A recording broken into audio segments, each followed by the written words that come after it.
Ini negara-negara miskin. Kita negara kaya. Anak muda kita tak merempat seperti Indonesia. Duit rakyat untuk rakyat, bukan untuk bola. Tapi stadium tu kena cantik sikit lah.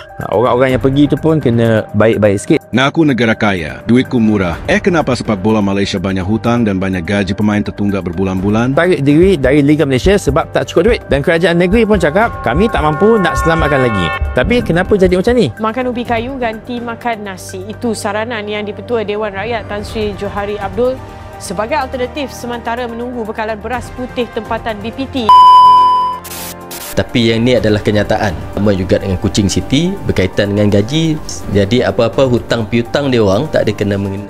Jadi insya-Allah dalam masa yang tidak terlalu lama mengikut proses-proses yang tertentu kita akan lunaskan apa juga yang telah dihutangkan kepada terutama para pemain. TFC tunggakan gaji sebanyak 18 orang terlibat daripada pihak MAFC dan juga 16 orang pemain supaya kelab melunaskan tunggakan gaji, dan sekiranya kelab gagal melunaskan tunggakan gaji bagi kelab yang tiada dalam piramid bola sepak, kita akan kuatkuasakan melalui mahkamah. You guys rasa bola Malaysia masih ada harapan lagi ya? Atau lagi 5 tahun makin banyak kelab akan tarik diri?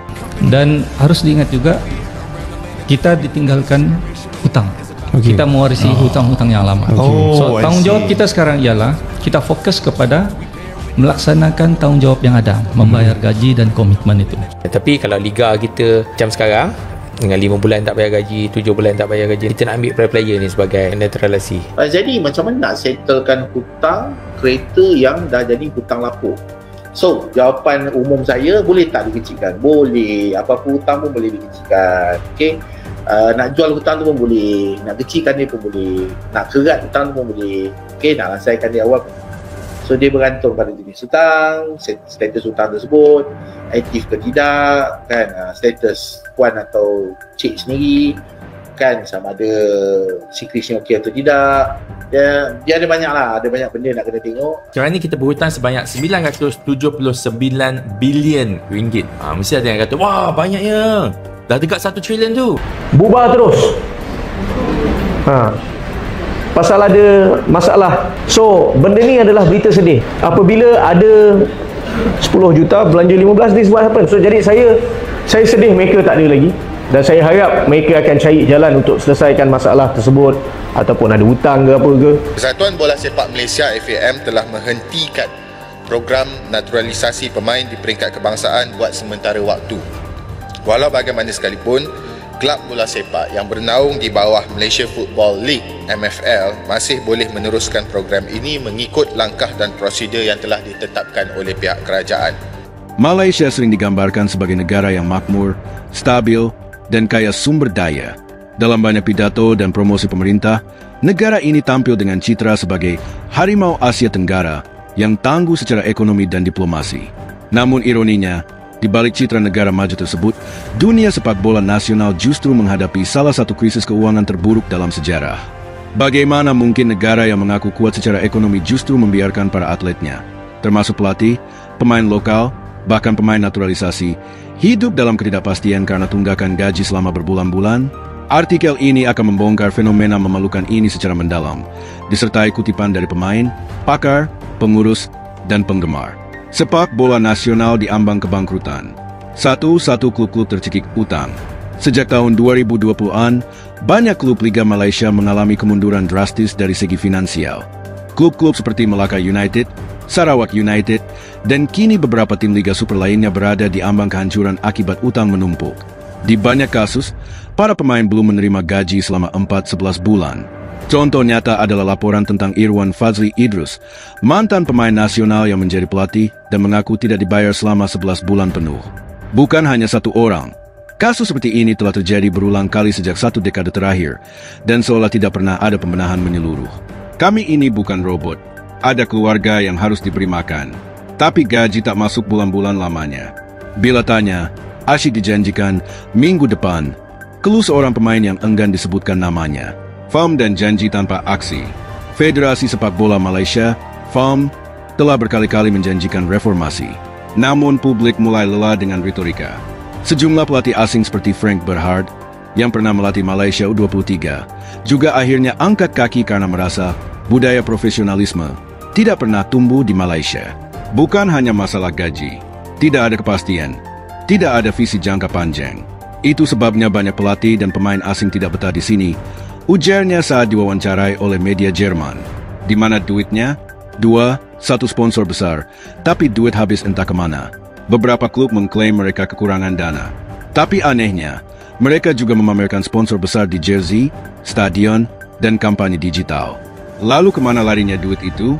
Menurut laporan audit dari 2023 yang bocor ke publik, beberapa klub menghabiskan hingga 60% anggaran tahunan hanya untuk biaya pengurusan internal dan klaim perjalanan pengurus. Sementara untuk gaji pemain hanya disisihkan sisa dana seadanya. Ada pengurus yang naik pesawat bisnis, makan mewah, dan nginap hotel bintang 5 saat tanding luar negeri.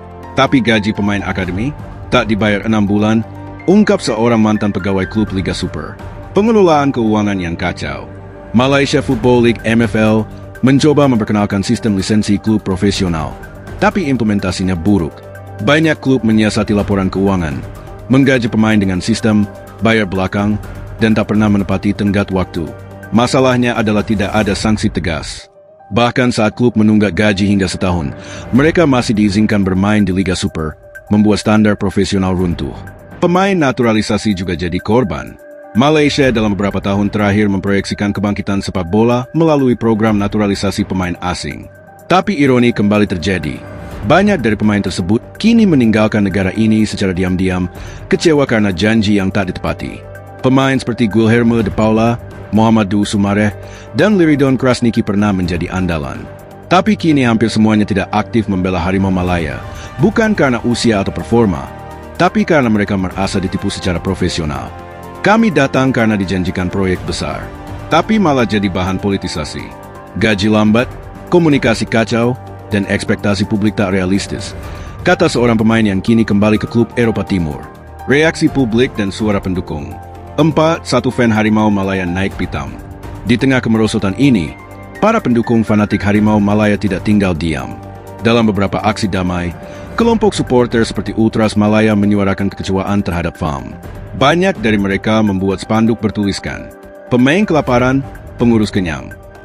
Bayar gaji bukan janji. Negara kaya tapi bola papa. Aksi protes digital pun memuncak di media sosial. Hashtag seperti FM bubar, gaji pemain, dan reformasi FAM sempat trending di Malaysia selama berminggu-minggu. Media turut sorot. Media nasional pun mulai vokal. Surat kabar arus utama seperti Berita Harian, Cosmo, hingga Harian Metro menurunkan laporan investigasi terkait gaji yang tidak dibayar. Sementara itu, saluran YouTube independen seperti Semangat Bola dan Kaki Bola Malaysia kerap mewawancarai mantan pemain yang berani buka suara meski dengan risiko diboikot klub. Apakah Malaysia negara miskin sepak bola? 5. Satu bukan soal uang, tapi mentaliti. Pakar sepak bola dari UKM, Dr. Halim Hamzah, menilai bahwa ini bukan semata soal kurang uang, tapi soal mentaliti pengelolaan yang bobrok. Kalau negara seperti Vietnam dan Thailand bisa menggaji pemain tepat waktu padahal ekonominya tak sehebat Malaysia, kenapa kita tidak bisa? Ini bukan krisis ekonomi, tapi krisis integritas. KKN dan nepotisme di balik layar. Tak dapat dipungkiri, banyak jabatan dalam klub dan asosiasi diisi oleh orang-orang dekat, bukan profesional. Ini menyebabkan pengambilan keputusan lebih banyak dipengaruhi oleh hubungan pribadi ketimbang rasionalitas. Proyek pengembangan akademi sering gagal karena dikelola oleh keluarga pengurus klub. Program sponsorship berujung pada kerugian karena uangnya masuk ke kantong tertentu. Jalan menuju solusi. 6. Satu desakan audit total. Sejumlah tokoh menyerukan agar FAM diaudit secara menyeluruh oleh lembaga independen. Dana publik dan dana sponsor harus dilaporkan secara terbuka ke masyarakat. Banyak pihak mendorong FAM mengikuti jejak PSSI Indonesia yang kini lebih transparan pasca reformasi besar-besaran di bawah kepemimpinan baru. Pembentukan asosiasi pemain profesional. Malaysia juga sangat tertinggal karena belum memiliki serikat pemain yang kuat seperti di Eropa. Dengan adanya asosiasi resmi, para pemain akan punya kekuatan hukum untuk menuntut hak mereka. Sanksi tegas dan tanpa pandang bulu. MFL dan FAM harus berani menjatuhkan sanksi, mulai dari pemotongan poin, degradasi paksa, hingga larangan transfer kepada klub yang tak mampu membayar gaji pemain. Hukuman FIFA pun seharusnya jadi pelajaran.